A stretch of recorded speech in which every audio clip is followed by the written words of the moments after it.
Good morning, everybody. This is a very unique view, but this is Wake Up in Barca from the hot tub this morning, my friends. We're in my backyard here of my home. I guess we can do a little spin around. Maybe. There's my patio there, some furniture, the back door. Ahmed, good morning to you. Good morning. We are hanging out, getting loose.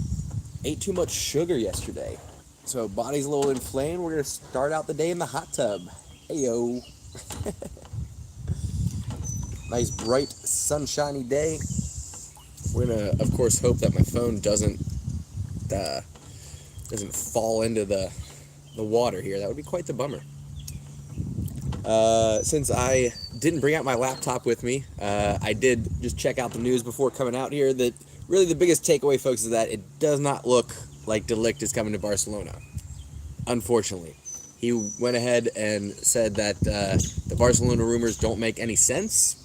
That he's happy at Juventus. In fact, he said something along the lines of feeling like he's a fish in water. So, I think that it's probably going to put the kibosh on any de Ligt to Barcelona rumors. Well, it should. But we talk about this a lot on the channel, is that people look for any excuse to create the clickbait, get you to tune in. Koeman out rumors, Xavi in rumors, all of that jazz. Donnarumma does not make sense. Doesn't make sense to Barcelona. If you look at what we got, and I appreciate the question, Elliot. I think that was Elliot. Let me make sure I'm not lying to y'all. Maybe. Yes, Elliot, thanks for the question. It doesn't make sense. 22-year-old, talented keeper. But we have a 29-year-old who right now is top 3, top 5 in the world for keepers. So why would we be looking to make a change there? Yet we need a number 2, right? I don't think Neto cuts it for us. I really don't. He did not perform well when he had opportunities in the Copa del Rey. And I forget if Neto ended up getting injured or what, but by the end of the Copa del Rey tournament, he was not starting. All right, so that's a telltale sign. So do we need a number 2 keeper? Yes. Do we want to pay the salary that Donnarumma would be demanding? No, not while we have Ter Stegen. Good morning to you, Doodler. How we doing? Yeah, so Donnarumma doesn't make sense. Not yet. If it was 2 or 3 years from now, maybe. But with the way that that athletes are able to fine-tune their bodies these days, Ter Stegen could play till he's 40. Look at Gigi Buffon. Yeah, he's not a spring chicken anymore. He's not exactly as agile as he used to be. But, I mean, come on, right? He's a legend, an absolute legend. So we have a 29-year-old keeper. Like I said, 29-year-old keeper who's top 3. Even if you wanted to, argue against the top 5 in the world, I don't think anybody would say he's out of the top 5. Doesn't make sense to bring in Donnarumma. Not quite yet, my friend. How-to vids, yes, hello. This is a little bit different. It's the weekend, so I thought, why not try something new? Get things going in the hot tub. I typically start my morning out here anyway. When I hop off the live stream for Wake Up in Barca, which is typically every Monday, Wednesday, and Friday. When I hop up off of that, I come down, I get in the hot tub, loosen the body up a little bit, go in, get a little exercise. So I figured, why not just do a little Wake Up in Barca from the hot tub. Getting a late start today, but that's all right. What else we got going on? How-to vids agrees with my assessment on Donnarumma. Thank you. I mean, listen, I'm not sitting here loving on Donnarumma. I'll acknowledge that he's a world-class keeper. I'll acknowledge that he's young and still has room to develop. I don't know, the keepers, I don't want to say they're a dime a dozen, right? I don't want to go that far, right? You need a top 5 goalkeeper in the world if you want to compete at an elite level, all right? So I won't say that, but I will say that by the time Ter Stegen's ready to step away, there will be other options. We don't need to jump on Donnarumma like he's going to be the last available elite keeper before Ter Stegen's ready to hang it up. That's not accurate. That's not accurate at all. Ter Stegen's going to be around for a while. There's going to be lots of keepers that will become available outside of Donnarumma. So, if he was really willing to work with us on the wages, maybe if we get like a really good deal on him, maybe. But I'm not going to bend over backwards to get him. You know what I mean? Get what I'm saying? All right. Chat. What else we got? Jax. Good morning. Thought I saw somebody else. Emerson Royale probably coming back. That one's kind of interesting. I guess we co-own him with Batiste or something, so we have to pay them like a buyout. I haven't looked into all the details because I just haven't looked into it. But Emerson Royale, formerly owned by Barcelona, was loaned out and now I think is co-owned by Batiste. Memphis Depay has said that whatever happens to Ronald Koeman, or whatever happens to his transfer, he hopes Ronald Koeman stays at Barcelona. That was another headline from today. That's nice to see.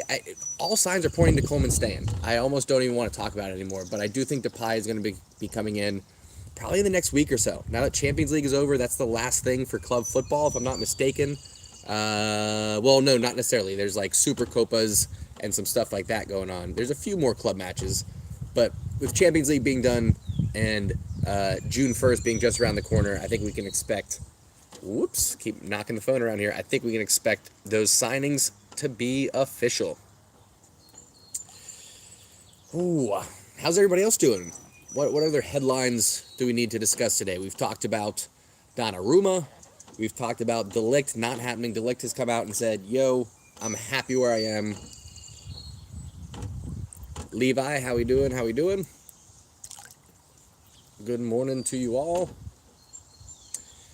Yes, let's talk about Champions League. First of all, let me know down in the chat what you all thought about that final. If you had a chance to watch it, let me know what you felt about it. Personally, it was not the most exciting final. I thought, got the lineup wrong. I probably would have started Fernandinho from the beginning, and probably taken Sterling out of that starting lineup. Listen, it's easy to sit here and say now that they've lost, we second guess Pep, yada yada yada. That's easy to do, but I think you got to look at that lineup. Really, no teeth in that midfield. But also, hang on, let's also not overlook Kevin De Bruyne got completely taken out of the match with a off the ball collision from Rudiger. Come on now, I think things are a bit different if Kevin De Bruyne stays on that match. Probably got a concussion. Rodri also could have stepped in, given the midfield a little bit of teeth. So a couple of things. I think Pep gets the lineup wrong. I think you got to have a little bit more defensive mindset in that midfield. They had Gundogan playing defensive mid, which is fine, but he's also, I think, their leading goal scorer this year. Well, yeah, no striker. They could have gone with Aguero or Jesus from the start. That's another good point. But in Pep's defense, they've been playing without a number 9 pretty much all season. So I question the lack of defense in the midfield on that one. But even with that said, if Kevin De Bruyne is on the field for the last 15 minutes, maybe it's a different story. Who knows? Mahrez almost equalized. That was pretty close. I think Timo Werner did play well. I was happy to see Christian Pulisic come on. I really wanted him to start, obviously. U.S. men's national team. By the way, folks, watch party. We're going to be doing U.S. men's national team versus the Swiss this afternoon, 2 p.m. We'll be back up in the studio, not doing it live from the hot tub.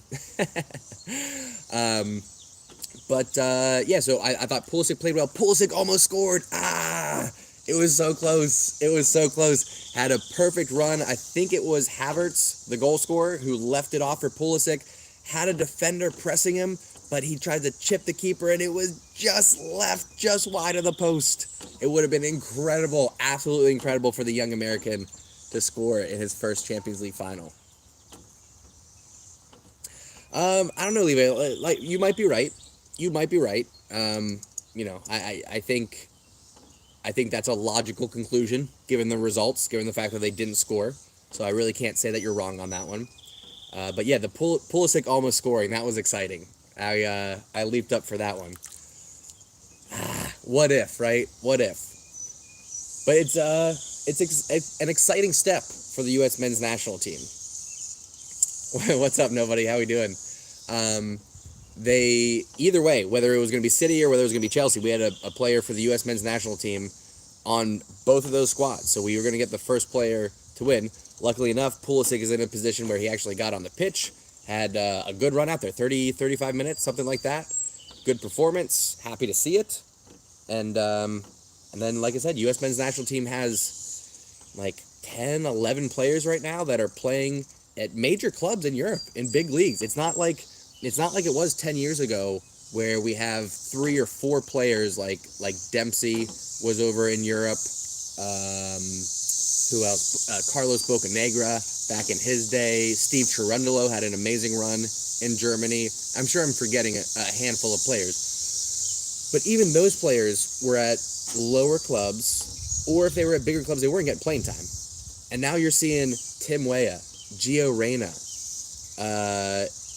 what's his name? Is it Brendan Aronson? Or Brendan? I keep forgetting his name. For Salzburg. Silly me. I keep forgetting his name. Breaking through at Salzburg. You're seeing players like Daryl Dike, Siabachu for Young Boys. He's like 6'3" powerhouse, dude. Him and Dike all of a sudden coming in. We could have like the next Didier Drugbas ready to go. Landon Donovan is a curious example, but I would say a good example for where the U.S. team used to be. He had his stints in Europe. He had his chances early on. Went to Bayern Munich. He had a chance to play at Everton. Where else did he go? There's a couple other places that he was loaned out to, was sold to. He always ended up back in MLS. Amazing player, legend. Landon Donovan, absolute legend. Absolute legend. At the same time, we're seeing a different level, an absolute different level from this crop of U.S. men's national team players. And it's not just Pulisic. 4 years ago, all the eyes were on Pulisic. Everybody was saying he's going to be the one, he's going to be one. And he's going to be. But right alongside him, you have these players that are at the same level, at big clubs. Look at McKennie at Juve. He's not starting every match, but he's a staple in that midfield. He's box to box. Oh man, I would love to have McKennie at Barcelona. I thought about it because somebody asked the question in the chat, I think, in yesterday's match, who would I love to have from the U.S. men's national team at Barcelona? And of course, my heart jumps right to Pulisic. I've been following him out of this group the longest. But McKennie, man, might be what Barcelona need. It's not going to happen. This is not a rumor. This is nothing. This is me dreaming dreams here. McKennie to Barcelona would be fantastic. Box to box, grit, physicality, dribbling, passing. He'll get in the box and score on the attacking side as well. I love it. Absolutely love it. I would give that 2 thumbs up. 100% Levi. 100%. This group of U.S. players, and I'll say this, Levi, I am shocked that I've let myself get this excited. I'm absolutely shocked. If you talked to me not just 4 years ago, 2 years ago, 18 months ago, and said, John, how excited are you? I said, no, dude. No. Absolutely not. I'm still heartbroken. I'm still devastated. I'm not willing to let myself be vulnerable again in that way. I'm not ready to love again. You know what I mean? So I'm surprised that I've let myself get to this point, but I'm very excited. Very excited. I've already named some players. We can't overlook Dest, right back for Barcelona. Obviously, very biased towards him right now, but very excited. Can USA win World Cup in the next 10 years? 100%. I don't see why not. With this current group of players under 25 years old.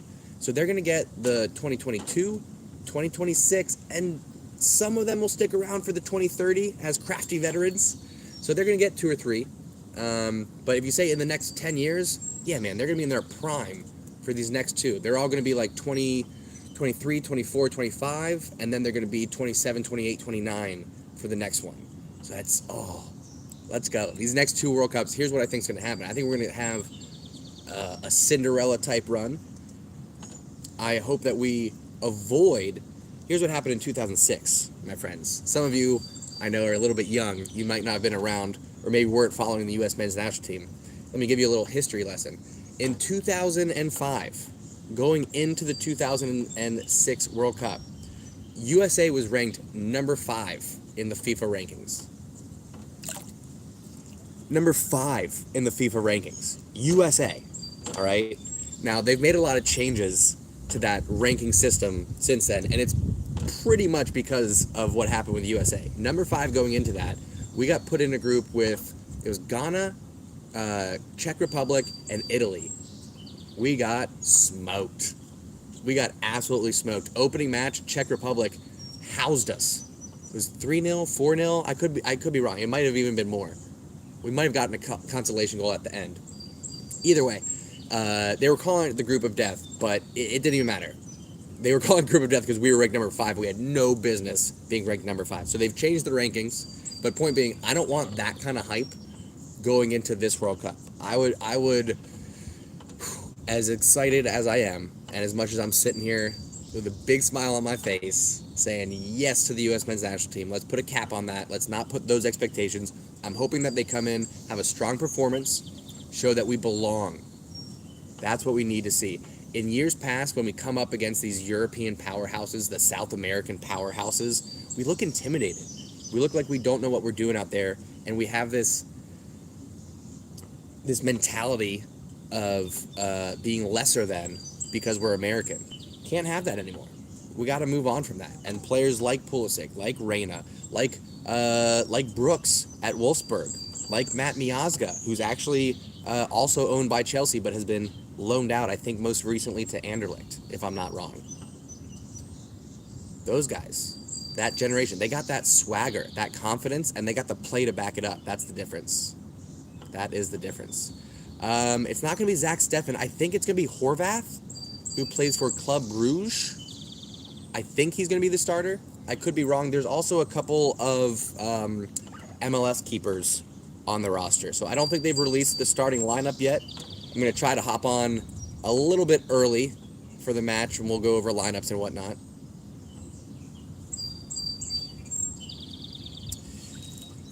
Yeah, that's the idea. Growing up in this country, it was not heavily promoted whatsoever. Even to see it on TV, you had to go out of your way to order special sports packages just to see the weekend matches from the major top leagues in Europe. And then sometime when I was in high school, so we're talking 15 years ago, something like that, it started getting a bit more popular. You started to see a little bit of a change. ESPN started showing Champions League matches, started promoting teams like Manchester United in some of those competitions. And then it was really 2013. So we're talking 7-8 years ago now. I believe it was 2013-14 season was the first time that the English Premier League was readily available on regular broadcasting networks here in the USA. NBC picked up the rights and they put every match on TV and or online. And so for the first time, you didn't have to pay anything extra. You didn't have to go out of your way to find it. You just had to tune in. You just had to tune in. So people like me were always watching the Premier League matches on the extra channels that you have to pay for. But even then, you'd only get 2 or 3 matches from the weekend. They wouldn't show you everything. They'd have like their premier, if I could speak correctly, their premier matches. And you'd see EPL, Italian League, La Liga. You get a good mix. But now you had the dedicated broadcast for English Premier League. Really ramped up participation, really ramped up eyes on the sport. And now, there's another fun fact that coincides with the first time that we got rid of this whole pay-to-play system that the U.S. has for youth development. You guys over in Europe, you don't understand how lucky you have it. Over in Europe, you get into a youth system, you're part of an academy. You get an education, but you're also trained on football every day in and day out. You're trained how to be a professional. That is the primary focus. Here in America, your family has to have the money to put you on a club team that travels around. You have to pay to play on those teams. So you miss out on all this talent that maybe doesn't have the family financial backing, we'll say, that others do. So very unfortunate. Missed out on a lot of opportunities, I'm sure. So with that said, this generation of McKennie, Dest, Tyler Adams, and some other players, they are from the crop of the first youth development from the USA. So you got a lot of different MLS teams that have started youth academies, and they've also partnered with clubs in Europe so that they have that lineage and that heritage. You see a lot of loans back and forth as well. So that's a little history lesson, going all the way back to let's not be as foolish as we were in 2005 going into 2006, thinking that USA are going to be like top 5 in the world. That's not going to happen. Relax. But showing signs. Good things to come. What do we got going in the chat? I saw a few things coming up here. American sports stars have too many adverts. Probably true. American sports, the way they were developed, they're developed around making money. Like the American football teams, the basketball teams, they don't have the connection to the community that soccer clubs do over in Europe. Miko, what's up, dude? How we doing? Yeah, Barcelona have academies in America. I believe they have one in New York. I want to say New York and Miami. Levi, maybe you know the specifics on that, or you can double check me. I'm pretty sure it's New York and Miami that Barcelona have one. I could be talking out of my ass though. That's what I got in the old noggin. It's not always correct though. You know what I mean? But either way, very exciting. I mean, Barcelona and U.S. men's national team are coming out of dark days. They have a lot of promising youth. There's a lot of parallels there, and they both have Serginho Dest as one of their backs. It's going to be real interesting. Speaking of Serginho Dest, it's going to be real interesting to see for the U.S. men's national team if he ends up playing on the left or the right. If you look at the crop of players, there's DeAndre Yedlin, Reggie Cannon, Florida and New York area. So yeah, I think I'm right then. New York City and Miami, I think, are the two. It's Miami, Florida. Miami is the city, Florida is the state, for those of you that are not familiar. So Serginho Dest, for U.S. men's national team, comparing him to the other backs that we have, I named Reggie Cannon, DeAndre Yedlin. We also have Anthony Robinson, who plays for Fulham. DeAndre Yedlin outclasses all of them on the left and the right. So it's really a question of which of the remaining backs is going to step up, and then Serginho Dest will just cover the other side. Barca Messi, good morning. All right, nobody, thanks for stopping in, man. Have a great one. De La Fuente is from Miami, and that's, I think, maybe also why I was thinking about that connection there. Almost broke through in the starting lineup for the senior squad this year. He got on the bench a few times, but then he was caught up in that kind of in between where he wasn't playing for the men's team, but he was training with them men's team. The senior squad, he was spending so much time with them that he wasn't getting playing time for Barca B. So he went ahead and went back down to Barca B, which isn't a bad thing. Kept training with B just flew over my head. Kept training with the senior squad, but would go back for matches for Barcelona B, which is I think the best way to go about it for development. No problem with the time for the matches. It depends on what matches. European matches are fine because they're typically played either in the morning over there or in the evening, and it lines up for us. So no problem there. It gets a little bit squirrely when we have like World Cup over in Asia and stuff like that, or Russia because it's over on the other side of the world. So big time zone jump. Levi, what was the score? I don't even remember the outcome of that match. So you might be trolling me, and I don't remember. For some reason, I had a draw in my head. Maybe I'm very, very wrong about that. Admittedly, I've been paying way more attention to Barcelona than I have the U.S. men's national team this year. Just kind of been the case. Yeah, I saw that Visca 2-1 USA. Okay. I'm pretty sure I don't think I saw the match. I may have seen the highlights. But I did see Visca, that comment from Coleman's manager. It was something like, oh, what was the analogy? Yeah, I think maybe it was dating. It was like, yeah, oh, it was to marry you. It was like, yes, I'd love to marry you, but give me a little bit of time to see if somebody else wants to marry me first. And then if not, I totally want to marry you. Yeah, it was a pretty good burn and a good analogy. I mean, Laporta has done, excuse me, I think Laporta has done a fair job of keeping up with the PR, making sure that he's saying all the right things. You know, we believe in our coach. We're just exploring options. We want to make sure this and that. Yes, FV, I am in my hot tub. Good sir. Um, what was I saying? Laporta with the PR. He's a smooth talker. Laporta is a smooth talker. That's how he gets deals done, guys. All right. So whether he's talking to the press, whether he's negotiating contracts, whether he's negotiating with investors, right? Whatever it is, Laporta is a smooth talker. He's got charm. He's got charisma, right? That's makes you a pretty influential person. Makes you a pretty powerful person at times. So Laporta is the kind of guy that he gets deals done. No, Laporta didn't call out Koeman. Koeman's agency called out Laporta and Barcelona as a whole for their kind of seemingly lack of commitment to Koeman going into this year. But folks, it's happening. Everyone that was saying Koeman out, wrong. It's Koeman in. It's Koeman in. Who gets admitted to a hospital after an anxiety attack? I mean, are you taking a dig at? I don't know whether. First of all, what I saw was that Ronald Koeman denied those rumors. Even if it's true, are you taking a dig at him for having an anxiety attack? Just want to make sure we're talking about the same thing here. But I'll speak on it anyway. People have anxiety, you guys, and anxiety is nothing to judge somebody on.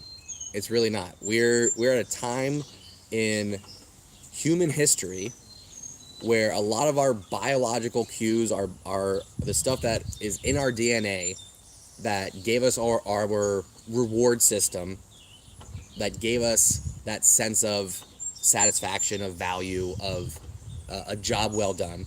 We're very far detached from that. We're living in a very synthetic society. Look at this. I'm in a plastic hot tub right now that's heated up through electricity. If this was 200 years ago, I would have had to find a hot spring. Right? So I'm really going abstract here. I get it. But guys, we're not going to judge Ronald Koeman if he has problems with anxiety. We're not going to have that on this channel. As someone who has problems with anxiety himself, I'm not going to sit here and judge somebody for having an anxiety attack, for getting treatment for anxiety, for struggling with anxiety. That's not what we're going to do here on this channel. So, with all due respect to everybody else's opinions, let he who has he without sin cast the first stone. All right. Let's not be judgmental here. Everyone's got to deal with life sometimes. You know what I mean? It can get overwhelming, friends. We all get overwhelmed. We all bite off a little bit more than we can chew sometimes. Anirban, good morning to you. Abdal, good morning to you too.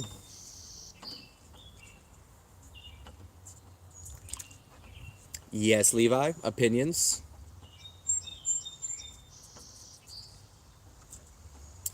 Sun's going behind a cloud finally. Oh, that's nice.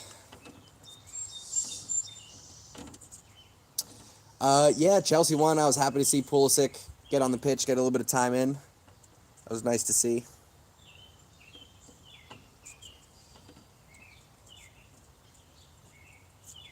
Yes, indeed. Yes, indeed. What else? I think we've talked about all all the major talking points. From top down, we've talked about Laporta. We've talked about Koeman. We talked about the transfer rumors. Felt bad for Aguero. Definitely felt bad for Aguero. You saw he was pretty heartbroken. It would have been a nice story for him to go out as Champions League winner, especially after saying he wasn't going to leave City until they won Champions League. Yeah, it was definitely a bummer. Definitely a bummer. But hey, come on to Barcelona, man.